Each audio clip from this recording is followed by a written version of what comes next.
Vamos de análise show, uma análise legal, porque a gente vai ver muita análise só baseada na camisa e etc. E ok também, isso é o normal que a gente tem às vezes para analisar.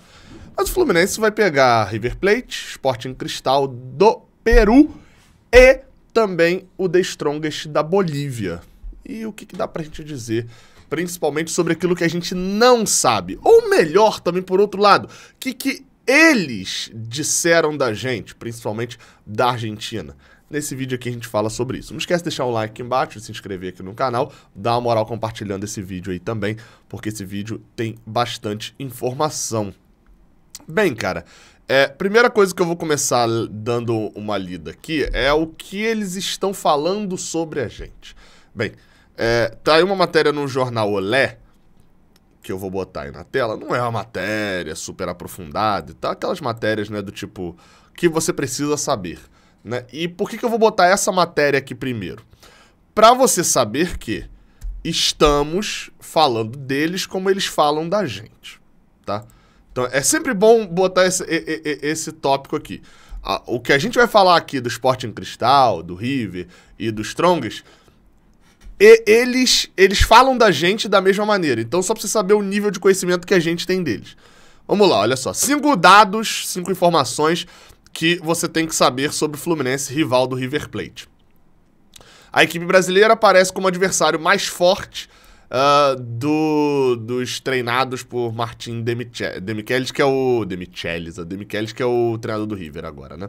Fluminense, uma das equipes mais importantes do Brasil por história e pelo presente, quer copiar o que outros clubes brasileiros já fizeram, como Flamengo e Palmeiras, e deixar a sua huella. O que é o huella?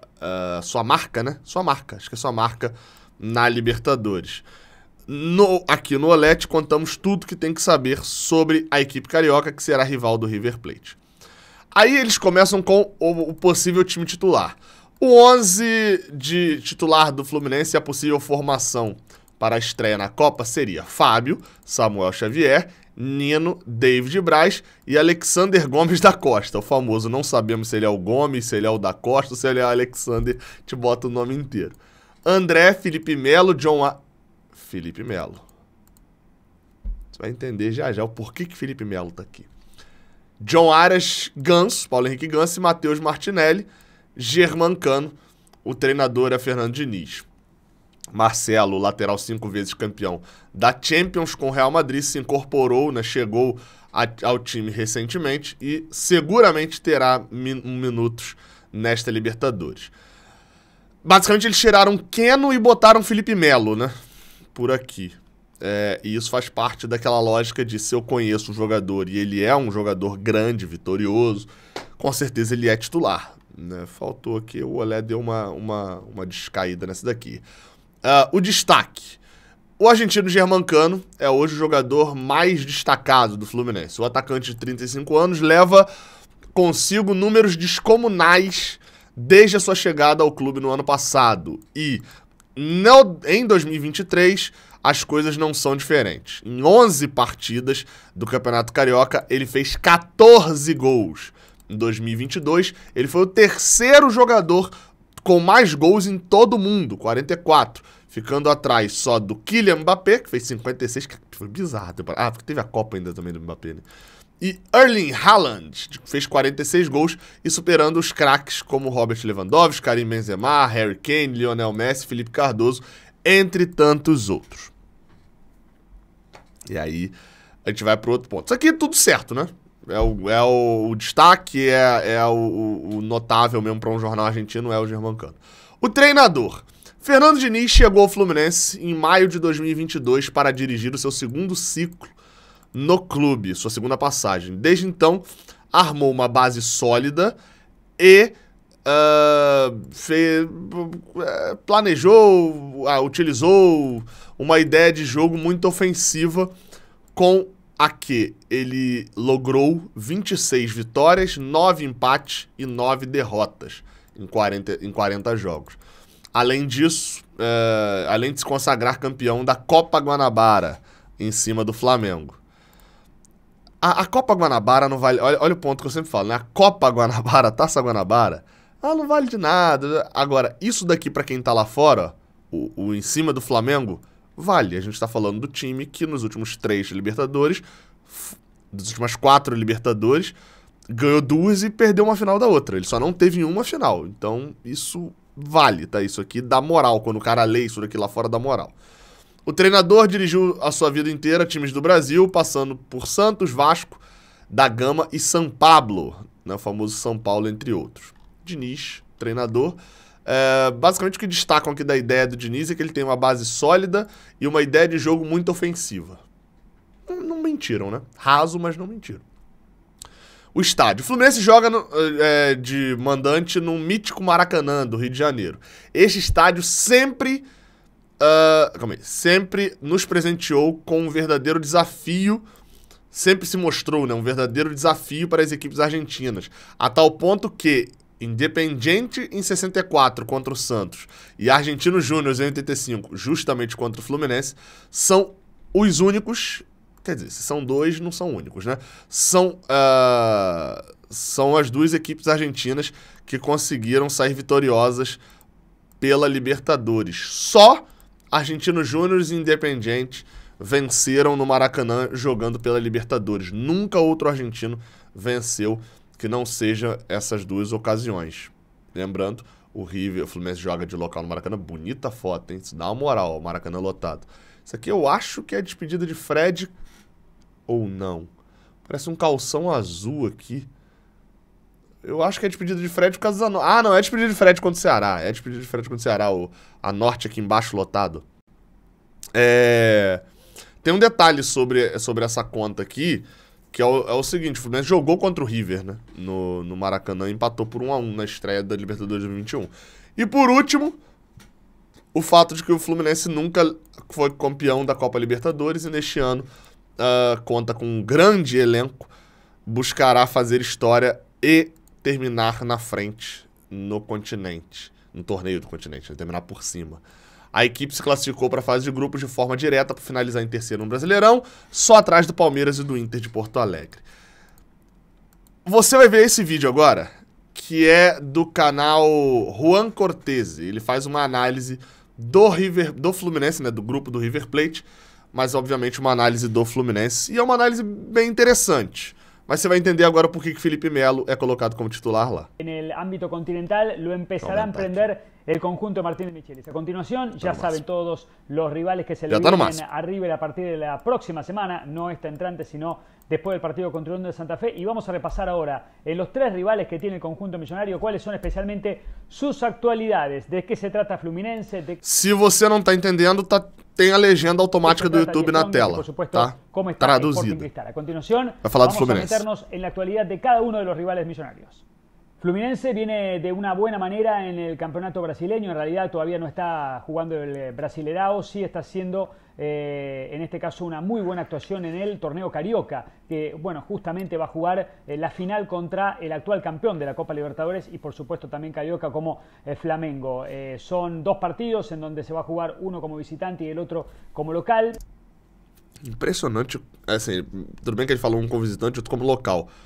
Mas impressionante como a galera, acho que não atina de que os 2 jogam no Maracanã.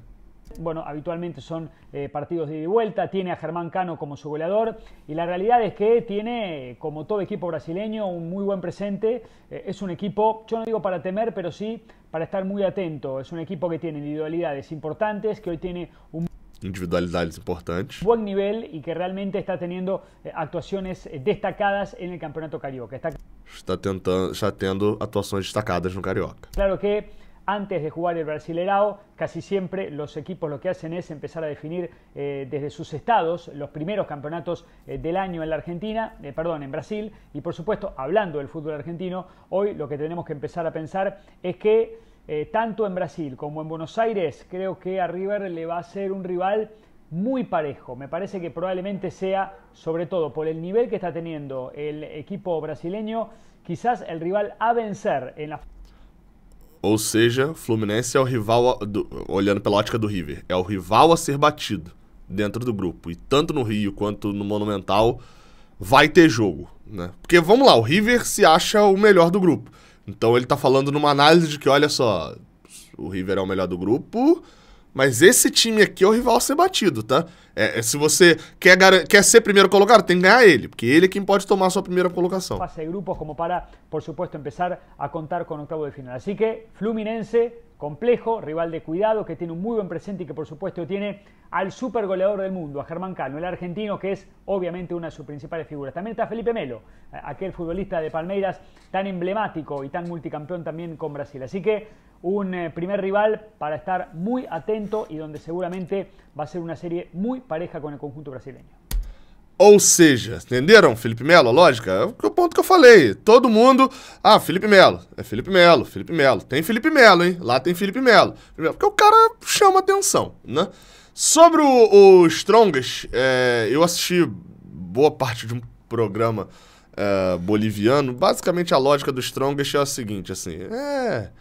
É altitude, é tentar arrumar alguma coisa, é voltar com o nome do futebol boliviano, tal, assim, é um adversário que até tem qualidade. O GE fez uma matéria interessante, deixa eu ler aqui o que falou o jornalista boliviano sobre o Strongest, ó.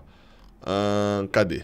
Momento. O atual líder do Campeonato Boliviano... isso é importante também. O Fluminense está enfrentando o líder argentino, o líder do boliviano e o segundo lugar do peruano, mas o segundo lugar com um jogo a menos. Então, pode ser, ó. Com 16 pontos em 6 partidas, foi sorteado para o grupo D por estar no pote 3. A equipe já conquistou o Campeonato Nacional 15 vezes, pode ser 16 porque o time era o líder do Clausura no ano passado, quando a competição foi cancelada devido à crise governamental do país, pediu reconhecimento do título. Na última Libertadores, ficou em terceiro lugar no grupo do Atlético Paranaense, Libertad e Caracas. Eles apostam no jogo em casa, mas isso não tem dado tão certo assim. Na última Libertadores, por exemplo, nessa em que eles ficaram em terceiro lugar, o Strongest foi conseguir ponto fora de casa. Dentro de casa, eles ganharam só um jogo. Os outros dois foram empates. Na fase prévia, por exemplo, o Strongest aí sim usou, né, da La Altura, né, tomou 2-0 do Plaza Colônia, enfiou 3-0 na volta, e contra a Católica de Quito a mesma coisa, empatou 0-0 e meteu 2-1 na volta, ganhando em casa. Mas na fase de grupos em si, não. Eles até golearam o Libertad por 5-0 em casa, mas empataram com o Atlético Paranaense e empataram com o Caracas também.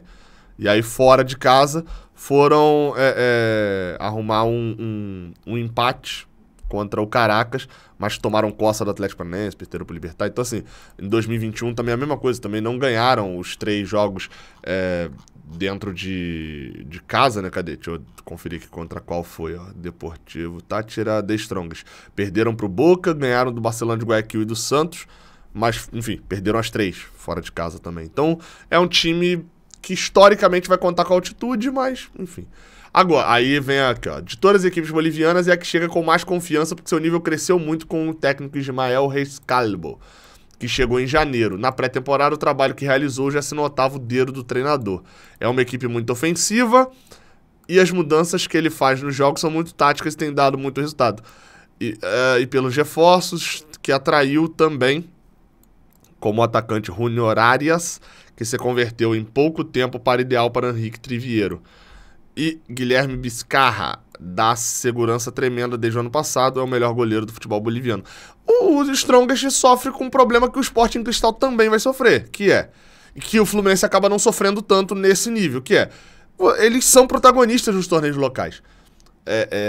Mas vão ter a dificuldade de não ser protagonistas contra o Fluminense. E aí vai para aquela história. Se o Strongest tentar jogar dessa maneira aqui no Brasil, como eles jogam lá, uma equipe muito ofensiva, etc., eles provavelmente vão tomar um baile do Fluminense, porque o Fluminense é melhor do que eles. Eles precisam de uma estratégia diferente. Aí se for lá na altitude, aí eles têm a chance por questão física, né? Agora, a mesma coisa em relação ao Sporting Cristal. Isso porque o Sporting Cristal tem Thiago Nunes, que eu acho que o Thiago é sem H, na verdade. Sem H. Thiago Nunes, ex-treinador do Atlético Paranaense, ex-assistente, enquanto Fernando Diniz era o treinador do Atlético Paranaense. Fernando Diniz é demitido e ele assume o time do Atlético, mas já estava por lá como treinador da base, assistente, etc. Então são 2 treinadores que meio que se conhecem ali. Bem, mas depois do Atlético Paranaense ter aquela boa passagem por lá, Thiago Nunes só teve trabalhos que fizeram decair sua moral, né? Corinthians, Grêmio e Ceará não foram trabalhos que ele tenha ganhado moral. Mas no caso do Sporting Cristal, ele tá muito bem. E é um jogo, ó, deixa eu ver aqui, ó. Cadê? Ó, ele é o segundo colocado do Campeonato Peruano com 15 pontos. É o único time invicto, tem um jogo a menos que o líder, mas tem o mesmo número de pontos, ou seja, o virtual líder. Meteu-lhe um 5-1 no Nacional de Paraguai no jogo em casa. Então, por isso que, pra quem viu o outro vídeo, né, das reações dos torcedores, eles estavam muito confiantes no jogo do Sporting Cristal. E aí, enfim, passaram pelo Huracan também. Aí quando você vem para a opinião do Jean-Pierre Maravi, do jornal El Comércio, ele fala o seguinte: é um time muito organizado, que tem uma ideia clara de sempre ter a posse de bola e o controle do jogo. Você já ouviu falar disso? Já ouviu? Eu também parece que eu já ouvi. Tendo o Thiago no comando com a experiência de ter ganhado uma Sul-Americana, acredito que o Cristal pode brigar com River e Fluminense. Com o nível do trabalho que apresenta, temos a impressão de que o Cristal pode buscar competir e que o resultado permita ser um dos dois melhores do grupo ou ficar entre os melhores terceiros para ir para a Sul-Americana. Seria o prêmio de consolação dada a magnitude do grupo. Deu para ver que as feições do dirigente não eram as melhores, e isso porque o Sporting Cristal era pote 4, porque ele veio da pré-Libertadores. Então, muito provavelmente, assim, ele poderia pegar um grupo mais fácil, como era o grupo H e tal, mas pegou um grupo chato, um grupo complicado. O nosso adversário no grupo está aqui, no Sporting Cristal. Pelo menos é a primeira análise que eu faço. Se o Strongest conseguir exercer o mando de campo, como já exerceu em outros momentos, acho que em 2018, que ele termina, ou 17, é um pouco mais pra trás ali, termina com 9 pontos. Ele tava até no grupo do Inter nesse ano, se eu não me engano. Termina com 3 vitórias em casa, 3 derrotas fora. Se o The Strongest conseguir fazer isso, embola o grupo. Porque foi 2015, acabei de ver aqui. Porque o Sporting Cristal pode enroscar a vida do Fluminense, e lembrando que a gente já estreia semana que vem por lá, e, claro, o River Plate também. Então, o que a gente precisa fazer é um jogo crucial para a sequência do grupo. A estreia lá em Rimac, na capital do Peru, lá no Peru, contra o Sporting Cristal, conseguir uma vitória. É essencial, não só pra gente largar com vitória, tudo aquilo que a gente já sabe da importância de vencer, mas principalmente para não deixar o Sporting Cristal acreditar numa possível classificação. Eu já falei até na live lá, pós-sorteio, né, com o Lessa. Olha, a largada tem Fluminense e Sporting Cristal, na verdade, Sporting Cristal e Fluminense, Strongest e River. E logo na segunda rodada tem Fluminense e Strongest, River e Sporting Cristal. Há a possibilidade, matematicamente falando, de, ao chegar o Fluminense e River Plate no Maracanã, Fluminense e River terem 6 pontos, Sporting Cristal e Strongest 0. E isso, obviamente, condiciona o resto do grupo. O Fluminense pode jogar por um empate com o River no Maracanã, pode sair para jogar com mais tranquilidade do que os outros que vão estar desesperados. Vencer o primeiro jogo é essencial, porque se você vence o primeiro jogo, basta você fazer o dever de casa, que você já está com meio pé nas oitavas de final. O Sporting Cristal é um time organizado, que tem uma qualidade, só que é aquele problema que eu falei. Joga assim no Campeonato Peruano. Como que vai ser em relação ao resto? O Fluminense vai ter uma dificuldade também em relação a estudar o Sporting Cristal dessa temporada. Porque os jogos, eu confesso que não olhei as 2 últimas rodadas, se eles já voltaram ou não. Mas os jogos não estavam sendo transmitidos lá, teve greve no campeonato, WO, por causa de direito de transmissão. Então, tipo assim, você vai procurar uns gols, por exemplo, fui procurar o gol do Fernando Pacheco. O Fernando Pacheco não tá mais no Sporting Cristal, tá no Deportivo Municipal lá do Peru. Fui procurar um gol que ele tinha feito contra o Melgar e assim, só tem filmagem da arquibancada e tal. Então o Fluminense talvez tenha uma dificuldade ali, não sei se já restabeleceu, para conseguir imagens e dados do jogo do Sporting Cristal para esse jogo de ida que já é na semana que vem. É isso. Enfim, tá aí um conteúdo interessante. Espero que você tenha gostado, tá? Tamo junto, até a próxima. Eu pouco falei do River, né? Pouco falei do River, mas acho que é o que a gente tem mais conteúdo, assim, sobre o River. dá pra destacar, assim, eu vou botar aqui, eu quase finalizei o vídeo, mas vou botar aqui o texto do River, porque eu pouco falei sobre o River Plate. Mas é um time, enfim, desde a saída do Galhardo, é óbvio que isso faz diferença. Quem assumiu foi o Demichelis. Vamos ver aqui do jornalista do Olé, do Pestarino aqui, do Gastão Pestarino. Começou não jogando tão bem, mudando a forma de jogar com 3 pontas, ou com um, tendo mais meio-campistas e mais um meia central, que é o Enzo Pérez, joga bola. Tem o Nath Fernandes, que é o melhor do elenco, que vocês aí no Brasil conhecem bem, conheço, ex-Galo. Joga com um jovem no ataque como Lucas Beltrán, que não começou bem essa temporada, mas já há 4 ou 5 partidas vem fazendo muitos gols. Guardadas as devidas proporções, é muito parecido com o Julián Álvares, destaque da Copa, que está no Manchester City. Não tão alto, mas intenso, velocista, o time foi crescendo e hoje está em seu melhor momento. É o melhor momento do River, assim, o ponto é esse, é o adversário a ser batido, na teoria, há uma disputa pela liderança entre Fluminense e River Plate. Aqui, ó, vocês estão vendo aí na tela, de fato, o Beltrán tá meio germancano, né? Começou a temporada, jogou 4 jogos, não fez nenhum gol. Na verdade, ele, falou que começou mal a temporada, mas o maluco jogou um jogo, né? Todo jogo que ele jogou, ele foi titular aqui e deu assistência. Entrou, fez gol. Foi titular, fez gol. Foi titular, fez 2 gols. Foi titular, fez gol. O maluco tem 4 gols, 6 gols e uma assistência em 4 jogos como titular, pô. Tá se destacando o tal do Beltrán mesmo. Tem que ficar de olho nele. Então, assim, o River Plate, a equipe, é o adversário. Eu falei lá naquela hora, o olhar do River, né? Fluminense e River olham um pro outro e pensam: você é o meu impedimento para ser primeiro do grupo. Só que os dois precisam olhar pro Sporting Cristal e pra altitude do Strongest e falar: eu tô de olho em você, eu preciso desses 3 pontos. Tem que conseguir. Tamo junto, até a próxima, valeu.